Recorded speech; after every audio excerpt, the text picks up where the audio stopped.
Hello दोस्तों, आपका स्वागत है हमारे YouTube चैनल ऑलवेज न्यू 142 पर। मेरे भाई आज हम लोग पढ़ेंगे क्लास 10 भूगोल का अध्याय नंबर 4, जिनका नाम है वन्य और वन्य प्राणी संसाधन, पाठ के लघु उत्तरीय क्वेश्चन। अच्छा, इससे पहले हम लोग 2 वीडियो प्रकाशित किया था, जिनमें वन के बारे में, दूसरे वीडियो में वन्य प्राणी के बारे में हम लोग विस्तार से चर्चा किया।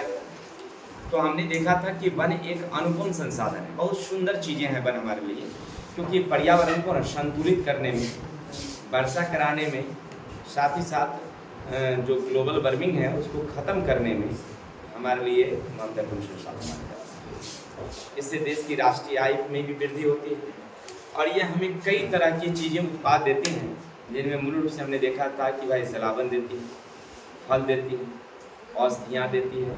यानी हमारे भोजन का जो 85% उत्पाद है वो हम लोग पेड़ पौधे से ही प्राप्त करते हैं। इन वनों की बात अगर हम लोग देखा तो हमने देखा कि कई प्रकार के जो औषधियाँ जो घातक से घातक रोगों में भी क्या करती है, वो मदद करती है। और हमने वनों का जलवायु के हिसाब से बंटवारा करना शुरू किया, कुल 5 प्रकार के वन देखे। साथ ही साथ वन के आरक्षित संरक्षित के आधार पर भी हमने वन की बंटवारा करके देखा। लेकिन वन विनाश का सबसे मेन कारण हमने देखा कि हमारी बढ़ती हुई आबादी और देश की शासन व्यवस्था।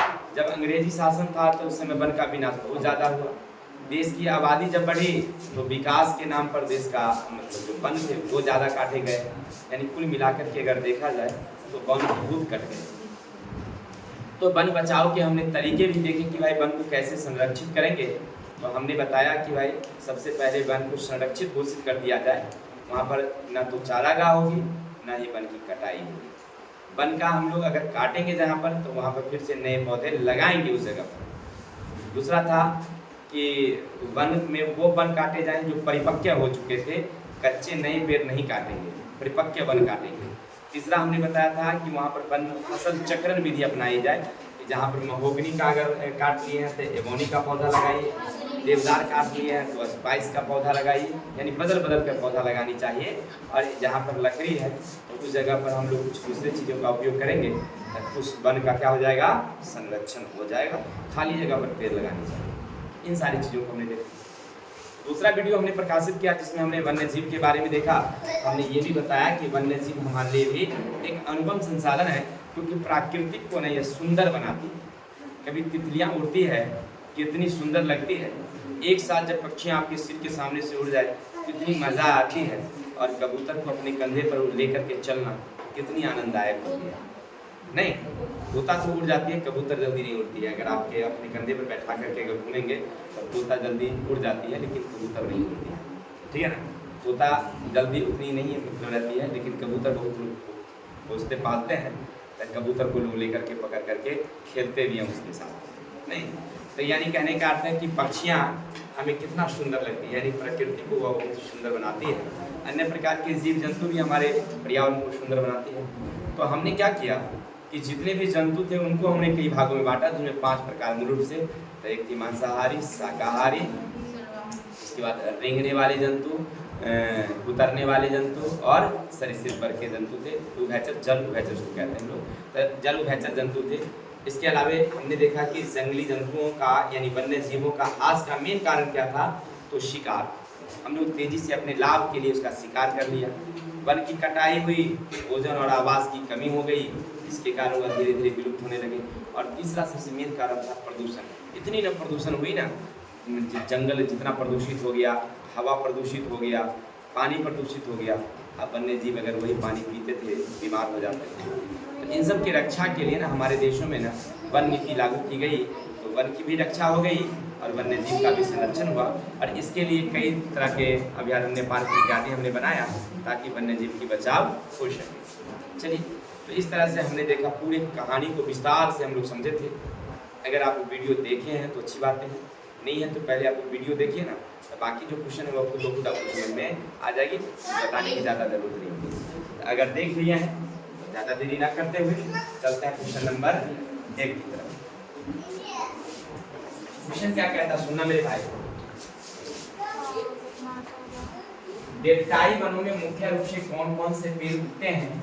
वे पेड़ किस प्रकार के उपयोगी हैं? देखिए, खास करके जो डेल्टाई प्रदेश है, डेल्टाई का मतलब होता है, हमने एक चित्र से समझाया था आप लोगों को कि समुद्र के जो किनारे वाली नदी तटबंध पर जो लगी हुई पौधे होती है ना, वो डेल्टाई पौधे होते हैं, है ना। डेल्टाई पौधे समझ गए? उसमें ना मोटी मोटी लकड़ियां नहीं होती, उसकी तना जो होती है पतली ही होती है, लेकिन वो लतरने वाली होती है, फैलने वाली होती है। अब उसके तना से जड़ निकलती है और नींद में अच्छा गाना गाती है। क्या देखो, बच्चे आंख बंद करके पढ़ रहे हैं। हाँ, ध्यान थोड़ा सा नींद में जाइएगा तो क्या सुनिएगा, कुछ समझ में आएगा। तना जो होती है ना, तो तना में से ना, उसमें से क्या निकलती रहती है? जड़ निकलती रहती है और वो जमीन को पकड़ लेती है। समझिए ऐसे, जैसे ये मतलब उसकी तना ये है, इसमें से जड़ निकली, यहाँ से जड़ निकली, यहाँ से जड़ निकली, तना गई ऐसे, यहाँ से जड़ निकली, यहाँ से जड़ निकली, यानी कि जड़ निकलते रहती है और वो क्या करती है? नीचे वाली मिट्टी को वो जकड़ रखती है। अब इससे क्या होता है? सबसे बड़ी बात कि जब वहाँ पर तटबंध के समय पर तरंगे उठती है, समुद्र में लहरें उठती है, तो उसको पानी को ऊंचा उठने, तरंग को ऊंचा उठने से क्या करती है? वो रोकती है। सबसे फायदा ये होता है इससे। लेकिन इसके बारे में विस्तार से थोड़ा सा हम लोग चर्चा करेंगे। वही कह रहा आपसे कि डेल्टाई वनों में मुख्य रूप से कौन कौन से पेड़? तो वहाँ पर मुख्य रूप से होते हैं गरुड़ का पेड़, केवड़ा, मैंग्रोव और सुंदरी, बोगीरिया इत्यादि पेड़ पाए जाते है ना। वहाँ पर जो पेड़ है उनका नाम है ये सब, तो याद रखिएगा कौन कौन? गरुड़, केवड़ा, मैंग्रोव, सुंदरी इत्यादि वहाँ पर बन पाई जाती।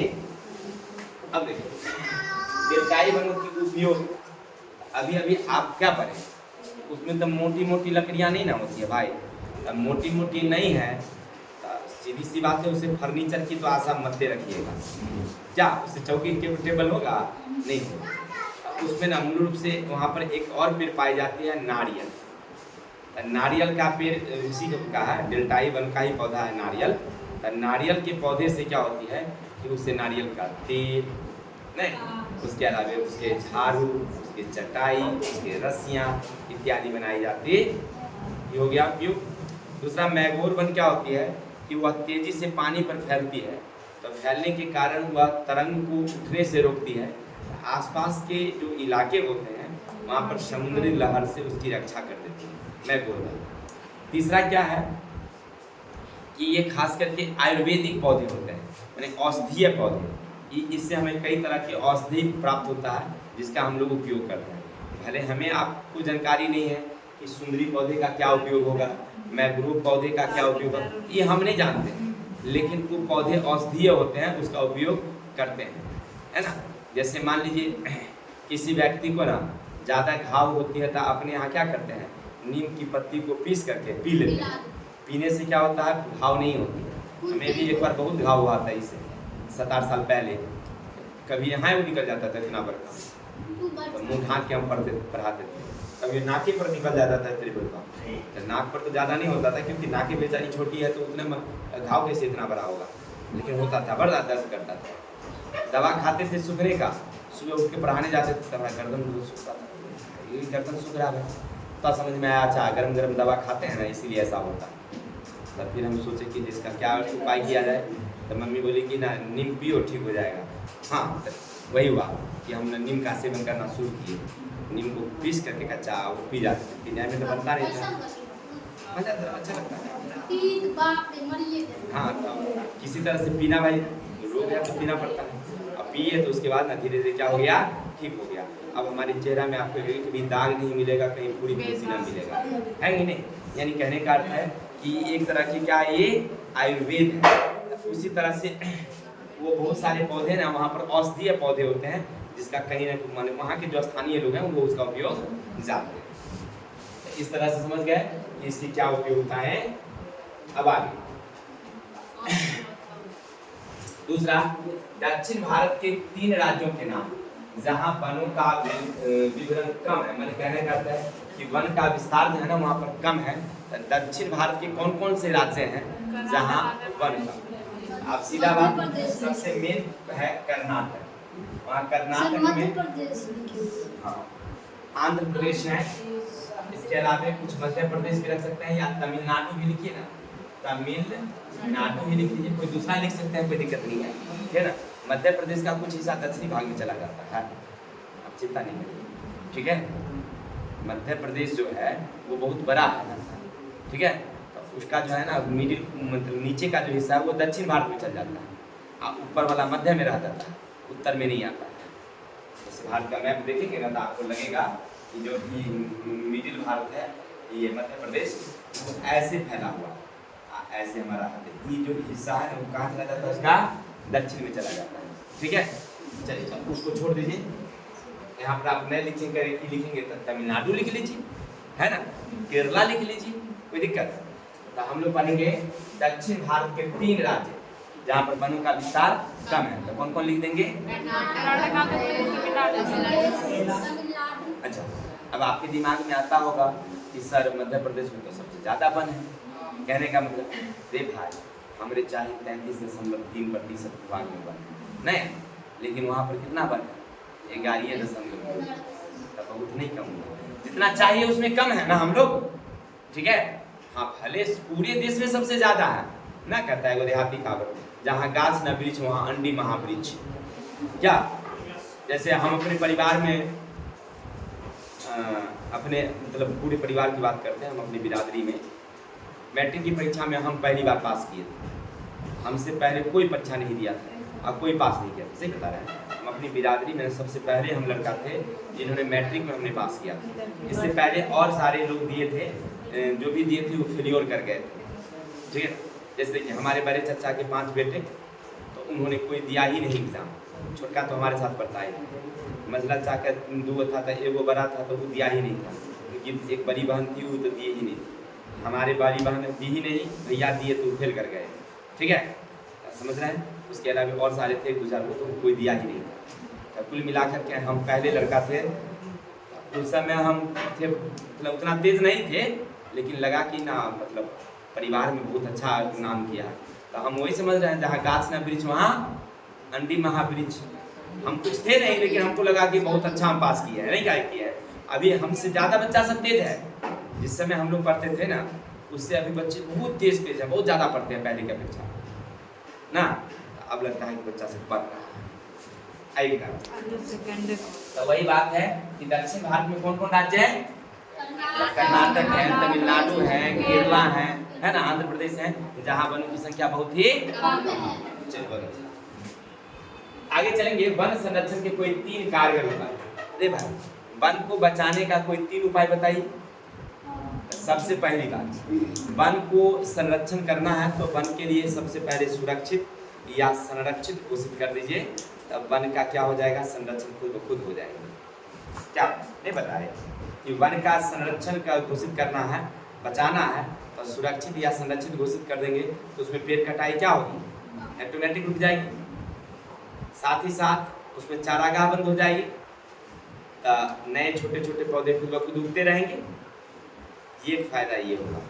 वन को बचाने का नंबर 1 उपाय क्या है कि वन को सुरक्षित या संरक्षित घोषित कर दिया जाए, जिससे वन का संरक्षण खुद ब खुद हो जाए। चलिए, दूसरा है कि परिपक्व वृक्ष ही काटेंगे, यानी जो पौधे जब पक गई होगी, यानी समझिए वो सूख गई, उसकी वृद्धि विकास रुक गई, तब जाकर के हम लोग उसकी कटाई करें, ठीक। तीसरा है जहाँ हम लोग पेड़ काट रहे हैं, वन काट रहे हैं, उस जगह पर नया पेड़ लगाएंगे, तो इस तरह से वन का क्या हो जाएगा? संरक्षण हो जाएगा। तीसरा है कि जो नए खाली जगह है जहाँ पर वन लगाना संभव है, जैसे मान लीजिए नदियाँ का बांध होगी, सड़क के किनारे का जगह है, रेलवे लाइन की दोनों ओर का जगह है, उस पर पेड़ लगाई जा सकती है। इस तरह से वहाँ पर क्या होगा? वन का विस्तार हो जाएंगे। जैसे अभी सड़क के किनारे सरकार क्या कर रही है?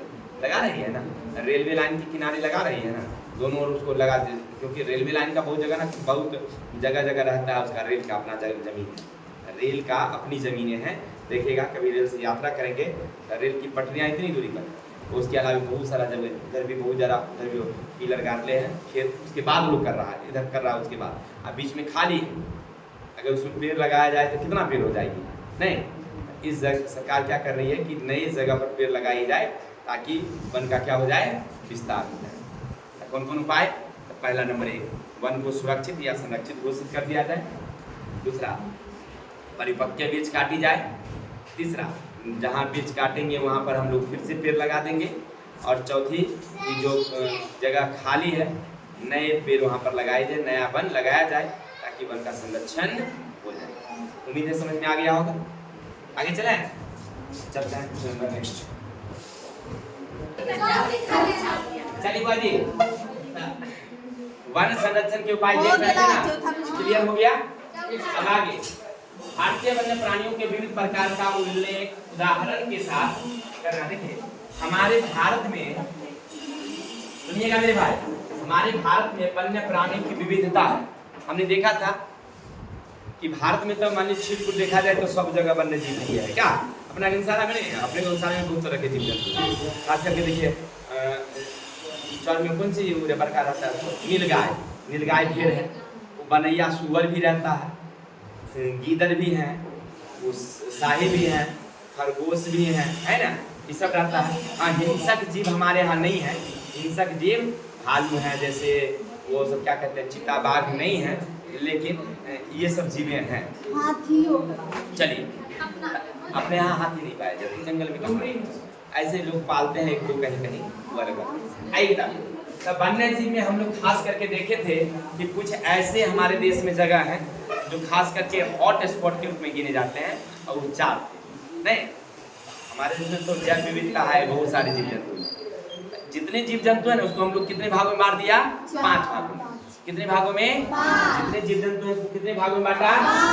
एक मांसाहारी प्राणी यानी मांसाहारी थी, सिंह है, बाघ है, तेंदुआ है, भेड़िया है, भालू है, ये सबको किस में रखते हैं हम लोग? मांसाहारी।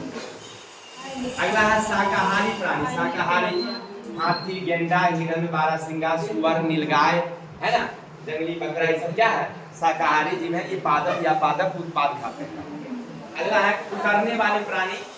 गिलहरी है, बंदर है, लंगूर, चूहा, खरगोश इत्यादि सब क्या है? कुतरने वाले। जल स्थल प्राणी जो जल में भी रहते हैं, धरती पर रहते हैं, मगरमच्छ, घड़ियाल, कछुआ, मेढक, ये सब क्या हमारे जल स्थल। और अगला सरकने वाले सरीसृप प्राणी, सांप है, छिपकली है ना। अब एक ना कोई सांप ना होता है, कोई सांप अपने यहाँ देखिए, अरे जंगल में रहता है, अपने यहाँ दौड़ता हो जाता है, तो क्या करता है। चलिए, ये सब हमारे जंगली बातें नहीं। अब आगे मेरे भाई ध्यान दो, अभयारण्य क्या है? इन 2 अभयारण्य के नाम और इनकी स्थिति। देखिए, अभयारण्य वह जगह होती है जहाँ जंगली जानवर सुरक्षित और स्वतंत्र घूमते रहते हैं, वह किसी पिंजरे में नहीं रहते, तो वो हो गया अभयारण्य। पार्क में तो पिंजरे में रहता है, जैसे कि हमारे भारत का सबसे बड़ा अगर पार्क कोई है तो जिम कॉर्बेट है ना, नहीं जिम कॉर्बेट नहीं, सबसे बड़ा है कलकत्ता का नेशनल पार्क, ठीक है, लेकिन सबसे पहला है जिम कॉर्बेट, ठीक है। अब देखिए वहाँ पर भी जाएंगे ना कलकत्ता में तो देखेंगे भाई उधर बाघ जो है बहुत घेरा में पड़ा है, 2 गो उसमें पड़ा है, 4 गो उसमें। उधर जाएंगे तो उधर के हिरन अपना घेरा में है, अब कोई केकरो घेरा में नहीं जाएगा, सबका गोतिया का रहता है बंटवारा नहीं, सब गोतिये ना हुआ नहीं, कोई छोटका कोई बड़का सब गोतिया हुआ। लेकिन जब अभयारण्य में जाएंगे तो किसी का कोई बंटवारा नहीं, पूरा जमीन सबका हिसाब है, सब कहीं जाए कहीं आवे। हाथी अपना जा रहा है झूमते हुए, आज शेर जो है जब सड़के पर बैठे एकदम अपनी बच्चा को दूध पिला रही है, शेरनी बगनी, लोग अपना जा रहा है घूमने के लिए, आराम से आप बैठे रहो आधे घंटे तक, जब तक वो ना हटेगी तब तक जाना नहीं है। अब कभी जंगल जाएंगे ना, जंगल सफारी करेंगे तो आप देखेंगे नहीं होता जंगल सफारी जब करेंगे, जब वहाँ पर तो देखेंगे कि जैसे गाड़ी जाती है, बंद गाड़ियाँ जाती हैं, खुली गाड़ियाँ नहीं जाती है उसमें, क्योंकि हो सकता है कि जंगली जानवर हमला कर दे, और चारों तरफ से लोहे की घेरा से लगा रहता है, उसमें लोग यात्री बैठे रहते हैं, दोनों तरफ सीट ऐसी सीट रहता है कि आप इधर से बैठेगा, इधर से देखते रहिएगा बाहर। ऐसे हम लोग यात्रा करते हैं तो इधर एक यात्री दूसरे यात्री का मुंह देखता है, और मैं ऐसे नहीं होता, दोनों दो तरफ से बैठल रहेगा, पिट्ठी में पिट्ठी सटल रहेगा, मुंह उधर वाला उधर देखेगा उधर, और रास्ते में कहीं पर मिल गया बहनी बच्चा को आराम से दूध पिला रही है, सड़क पर पड़ल है, अब गाड़ी वाला सीटियों नहीं मार सकता है उसको, ये प्रतिबंध रहती है वहाँ पर वो जंगल अधिनियम के अनुसार कि आप उसको नहीं करेंगे, क्योंकि जैसे उसको आप छेड़छाड़ करेंगे ना तो वो हमला कर देगी आप पर, ठीक है। तो ऐसी स्थिति में वहाँ पर आराम से बैठे रहिए, जब वो चली जाएगी खुद ब खुद उठ के तब आप जाएंगे ना। कहने का मतलब है कि वो वह अभ्यारण्य जहाँ पर जंगली जानवर सुरक्षित घूम रहे हैं, कभी जहाँ पर हो वहाँ जा सकते हैं, कोई इसका प्रतिबंध नहीं है। आप जाएंगे देखेंगे अरे वाह वहाँ पर पानी छोटा सा तालाब है, उसके किनारे जो है बाघ बाघिन बैठे आराम से पागल कर रही है, देख कर क्या नज़ारा फोटो खींचे रहा। हाँ ऐसे करें, चलिए आइए। अभ्यारण्य समझ गया ना कि जहाँ पर कोई भी जीवों के रहने के लिए कोई वार्ड नहीं बनी होती है, स्वतंत्र रूप से सब पशु कहीं से कहीं घूम सकते हैं, तो वो क्या कहलाती है? अभ्यारण्य। अब किन्हीं दो अभ्यारण्य है, अलग मतलब कहाँ चलेंगे अपना देश में, अपना बिहार में दो अभ्यारण्य देख लेते हैं। एक है चंपारण के वाल्मीकि अभ्यारण्य, चंपारण का और दूसरा है गया का गौतम बुद्ध अभ्यारण्य, ठीक है। गया में कौन अभ्यारण्य है और चंपारण में? हम तो अभी तक नहीं जा पाए हैं कहीं, ऐसे पिछले बार हम लोग गया गए थे घूमने के लिए, लेकिन संयोग सी बात है कि गया हम पहुंच नहीं पाए, हम लोग राजगीर से ही लौट आए, ठीक है ना। 2 दिन लग गया, हम लोग ज़्यादा लंबा यात्रा करते नहीं हैं, तो 2 दिन हम लोग वहाँ से भाग आए, किसी में ज़्यादा टाइम लग गया। जाने का प्लान था गया, लेकिन इस बार जाएंगे तो घूमेंगे जरूर, सोच रहे हैं प्लान बना रहे हैं। आप लोग भी जाइएगा तो कभी कभी सफारी, जंगल सफारी जरूर करिएगा। अपने देश में कहाँ राज्य में कहाँ देख लिया ना। अच्छा, वन्य पशु किस प्रकार लाभकारी है? अच्छा एक चीज बताइए कि वन्य पशु जंगली जानवर आप लोगों के लिए कहाँ कहाँ लाभ पहुँचाता है? अरे पर्यावरण के संतुलन के लिए तो लाभ पहुँचाता ही है, लेकिन ये वन्य पशु हमारे लिए अनेक प्रकार से लाभकारी हैं। पर्यावरण संतुलन के लिए लाभ देते हैं, है ना, लेकिन साथ ही साथ और सारे कार्यों में वह मदद करते हैं। जैसे देखिए सजावटी में, आप उसको नहीं देखेंगे बताइए, सजावटी में वो हमारी मदद करते हैं। जैसे देखिए मोर ना होता मोर, तब मोर की पंख हम लोग अन्य प्रकार के सजावटी कार्यों में लेते हैं, एक नंबर। दूसरा है एक हिरण में आती है, उसको कहते हैं कस्तूरी, हिरण में पाई जाती है, वो बड़ा ही सेंटेड होती है, ठीक है ना। वो अगर पास में रखेंगे तो पूरा गम गम करते रहती है, ठीक है। तो दूसरा इसी तरह से हाथी देखे होंगे, उसके जो दांत होते हैं ना, वह अच्छी तरह से आभूषण बनाने में उसका उपयोग होता है। तो इस तरह से वन्य पशु हमें कई तरह के मदद भी करते हैं। पर्यावरण संतुलन में तो है ही, और साथ साथ अन्य कार्यों में भी वह हमारी क्या करती है? मदद करती है। कुछ पौधे मतलब कुछ जंतुएं जो हैं और सारे कार्यों में मदद करती होगी, इसमें होगा या नहीं भी हो सकता है।